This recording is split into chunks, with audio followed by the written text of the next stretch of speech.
around you now.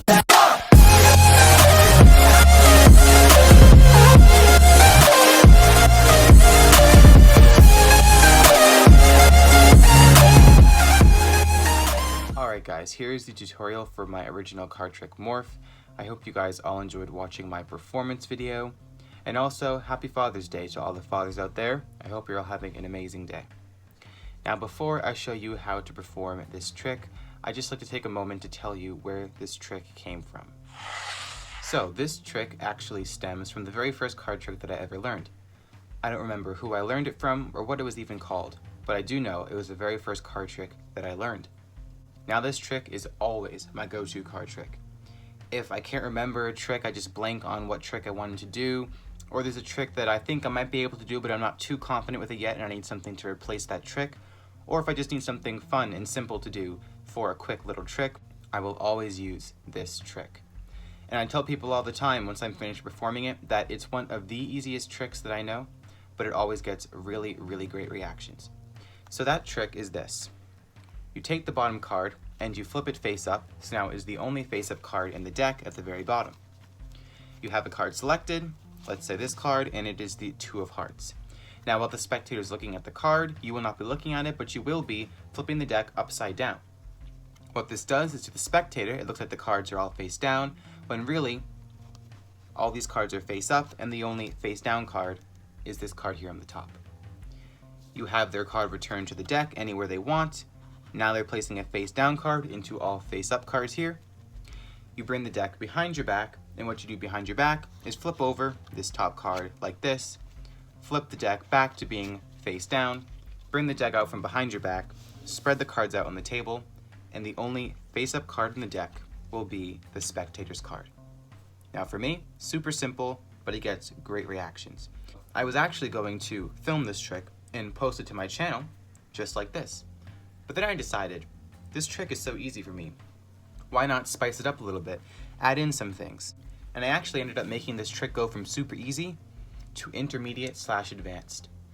I would say that this definitely is a much, much harder trick to do with all the things that I added, which is what I think is really cool. I was able to take a super simple trick that I've known for years and change it into this really, really cool effect. So without further ado, here is my tutorial for Morph. This is how you will start the trick.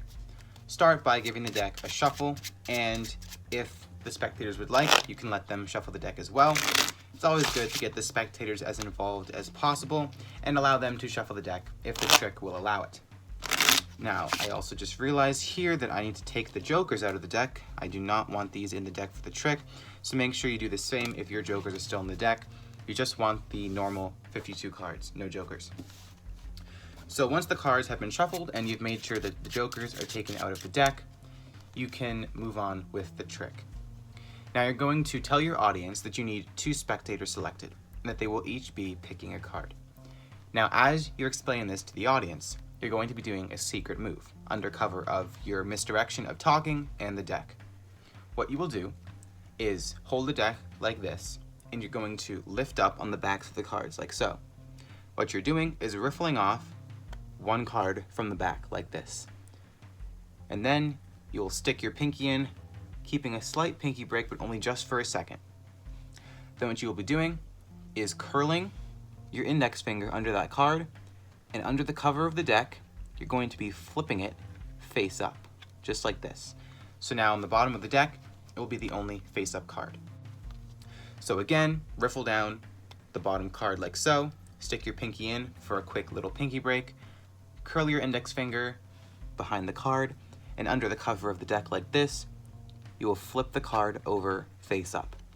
Now this move is very hard to hide on camera. You might have caught it in my performance video, but in real life, when you're talking to your audience and you're using the deck as cover, the spectator most likely will not notice this.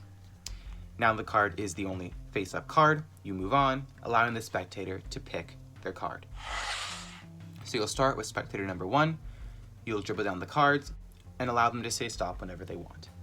I let them pick their own card, but I'm still in control of the deck, because by dribbling the cards, I can start dribbling wherever I want.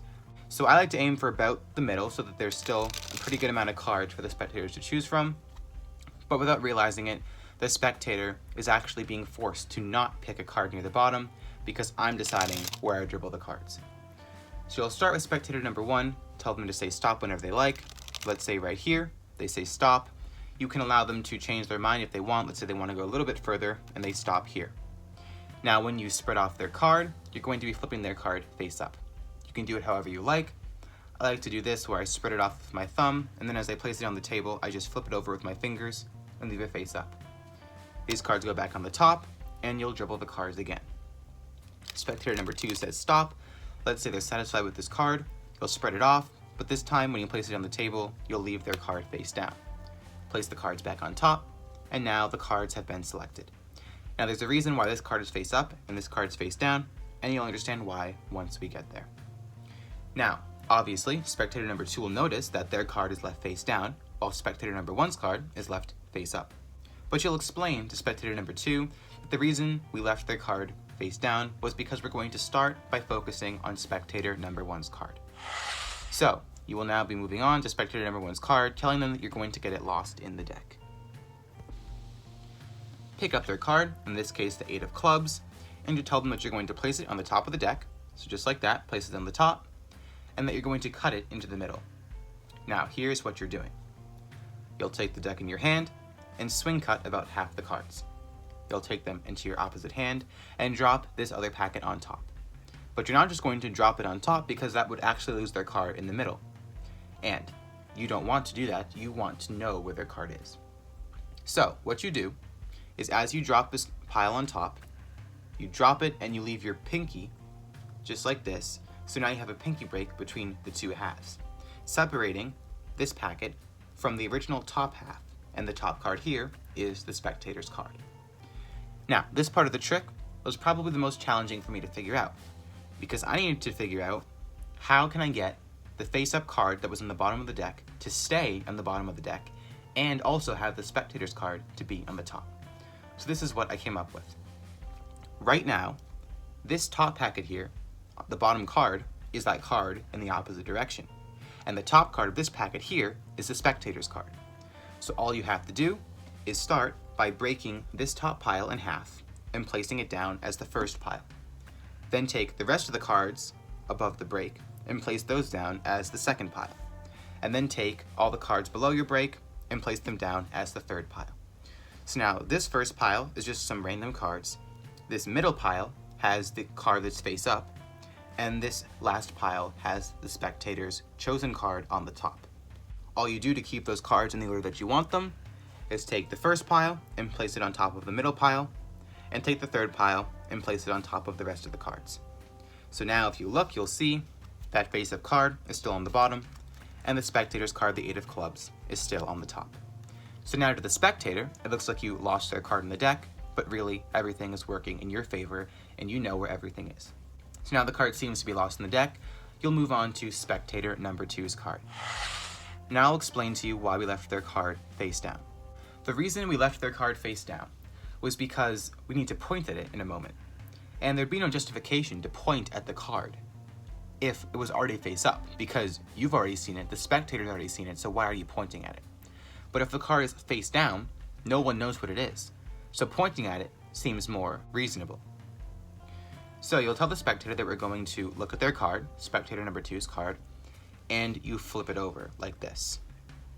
They can see it's the Ace of Hearts, but as you flip it over, you turn your wrist and say, here is your card, the Ace of Hearts. Please look at and remember this card. Now you can see what I've done. I've flipped my wrist. But because we flipped that bottom card face up when the deck was face down, when I flip my hand, the deck still looks face down. And by doing this casually while talking to the spectator about their card, they won't even notice this. So the card is face down. You say, let's take a look at your card. You flip it over, as you do, flipping your wrist and saying, here's your card, the Ace of Hearts. Please look at and remember it.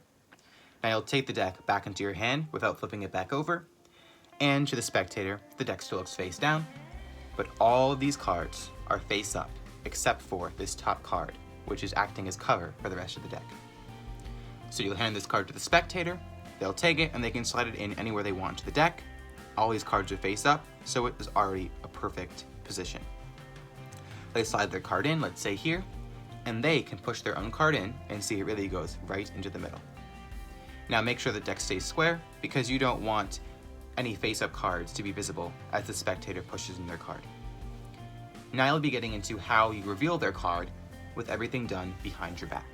Now obviously I can't show you what's going on if the cards are behind my back, so I'm going to show you what you'll be doing as if the cards were behind my back. You'll explain to the two spectators and the audience if you have one that you're going to attempt to find spectator number 2's card first, but in a very interesting way. You're not going to use both of your hands, and you're not going to do it in front of you where you can see the deck. You're going to take one hand only behind your back, not looking at the deck, and find their card.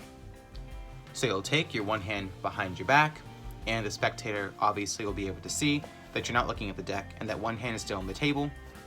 On camera you can't see what I'm doing, but I'm showing you how to do the trick now, so you know that in real life you would not be looking at the deck and only using one hand, so it is all fair. This is what you're doing behind your back. You'll bring your hand behind you and you'll be flipping over this face down card here. How you do that is not too hard to learn. All you do is push off this card with your thumb, levering it with your middle and ring finger, and then as it comes close to the edge of the deck, you'll be using these three fingers you can see to flip the card over. So these fingers have pretty good control of this card. They can easily flip it over. This move might take some practice, but it's not too hard once you get it. And they just flip this card face up on the deck. Then all you do is before you bring the deck out back onto the table, you flip it over with your fingers so that it's face down, just like this, and then you can spread it out on the table. Now, if you're not confident with doing this deck flip move, you can just bring the deck out face up because the spectator doesn't know what you were doing behind your back. And then once the deck is out, you can flip it face down and spread it out. But I like to have the deck face up like this and flip it down like this so all the cards are face down, because this is the last thing that the spectator saw before the deck went behind your back because they saw a face down card. So it might seem to them like you didn't do anything until you make the reveal.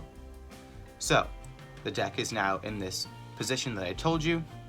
You spread the cards out on the table and only one card is face up in the middle, and it will be the spectator's selected card, the Ace of Hearts. Now I'll take their card out of the middle, show it to them, show it around, give it to them to look at. They can really see that it is their card. And while they're distracted by this and looking at their card, you're going to be doing the next move. And that is lifting up the top card and catching a pinky break underneath it. This top card, as you know, is spectator number 1's card, the 8 of clubs, because we had it controlled back to the top of the deck. After you have this break, you can take as much time as you want, keep showing the card around, and you're going to say to spectator number 1 that you haven't forgot about their card, because obviously they got their card selected first. It was lost into the deck first, but you found spectator number 2's card first, so they might be getting a little impatient at this point. They might want their card to be found, so you'll tell them that you haven't forgotten about them. You're going to find their card next. But it's actually very easy to find their card. Now this next part of the trick is all just for the dialogue. It's not actually true. The two cards aren't actually similar. They can't actually morph into each other. But this next part of the trick will make it seem like they can, which is why you say it. So it doesn't matter what two cards are selected. It could be any cards. It actually makes it seem more believable if you have two cards that are maybe both heart suits, both club suits, something like that, or they have the same number. But it doesn't matter what the cards are. You say the two cards are similar and they can morph into each other. In this case, the Ace of Hearts and the 8 of Clubs. In this case, the Ace of Hearts and the 8 of Clubs. After you've said this, you'll take the face-up card, spectator number 2's card, and you'll place it on the top of the deck, which means now you have a break under the top two cards. After you have done this, you'll tell the spectator that you're going to show them how these cards morph into each other. You'll reach over with your thumb and middle finger on the corners of the two cards and lift them off as one. To the spectator, as long as you don't flash the card in the bottom, it will look like you just have the Ace of Hearts in your hand. Now, this next move is called the Shake Change. It was one of the first performances and tutorials that I posted on my channel. The performance is posted as a short and the tutorial is a full-length video. So if you want to go watch those to learn this move, go check those out, or any other tutorials that you like. I'm not going to go into too much detail here, but basically you have your hold like this with the middle finger and thumb on the corners, index finger on the side. And as you shake the card back and forth, do this pretty fast so that the spectator can't exactly see what card is on the top. you're going to flip the two cards with your index finger like this. So now it looks like the card changed. In a normal speed, it would look something like this. And you can see the card looks like it changed. Now you still have a double here, so what you do is you drop it on the top of the deck, and because one card is the opposite direction, you can just spread the top card off, show the back and the front, and it will look like the card really changed into Spectator number 1's card. Where did Spectator number 2's card go? It is still here on the top of the deck. Now, both of your spectators and the audience will probably be confused at this point, wondering what happened to the other card. And you're going to show them what happened. You'll flip the deck face up like this, and as you're explaining to them, you're going to show them what happened to the other card. You're going to be doing that same move that I showed you at the beginning of the trick. Riffle off the bottom card of the deck, get a quick pinky break, curl your index finger behind the card, and under the cover of the deck, in your talking misdirection, flip the card over. Now in this case, it's opposite. All these cards are face up, and the bottom card here is face down. The face down card at the bottom is Spectator number 2's card. So leave this card like this, and now you're going to show the spectator that these two cards are one. Again, this is all just for the dialogue of the trick. It's not actually true, but you're going to tell the spectator that you said these two cards can morph into each other.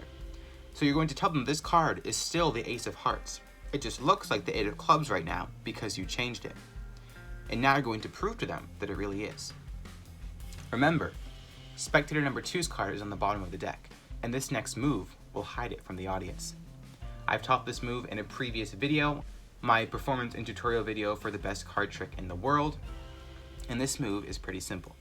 All you do is with your fingers as you're talking, push the bottom card to the side like this, so you can see it's out jogged to the side, about quarter way, halfway.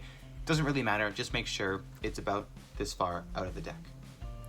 It will be covered with your hand and your fingers, so as long as you don't push it out past your fingers, the spectators will not be able to see this. Then, to hide the card, all you do is a straight spread on the table like this, and the spectators will not be able to see the card. You tell them the Ace of Hearts is not on the deck, because like you said, it's still part of this card. You can go through the deck and show them that the card really is gone, and they will not be able to see the Ace of Hearts. Why? Well, when you push the card out to the side, out jogging it to the side, it's actually covered here under the spread of all these cards. You can see here, there's the face down card. So that's how you hide the card, and you don't really want to allow the spectator to go through the cards because they might end up moving the cards and see that face down card. So you should probably go through the cards yourself and show them. That's what I would suggest. But you can do whatever you like. If you want the spectator to go through themselves, you can do that. Now you'll square up the deck and make sure you don't flash that face down card when you pick up the deck because you don't want them to see that.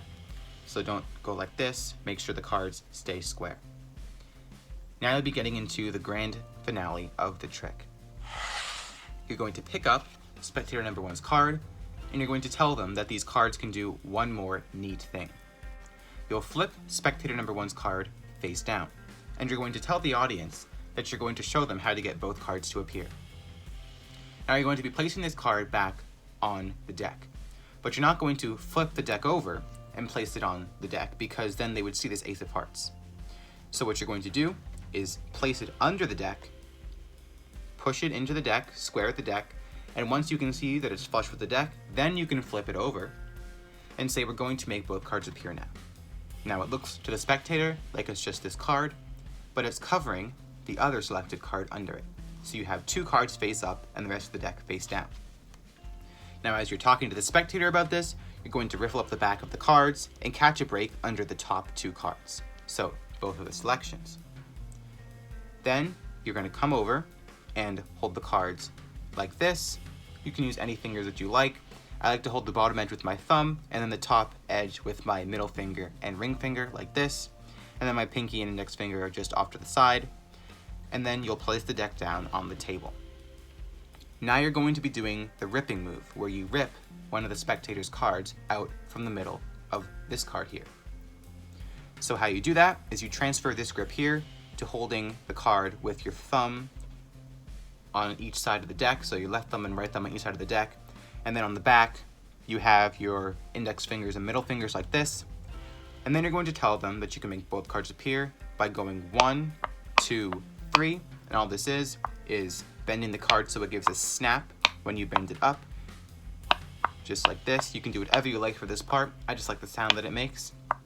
And on 3, what you're doing is pulling up on the card behind this 8 of clubs in this case, and pulling it out like this.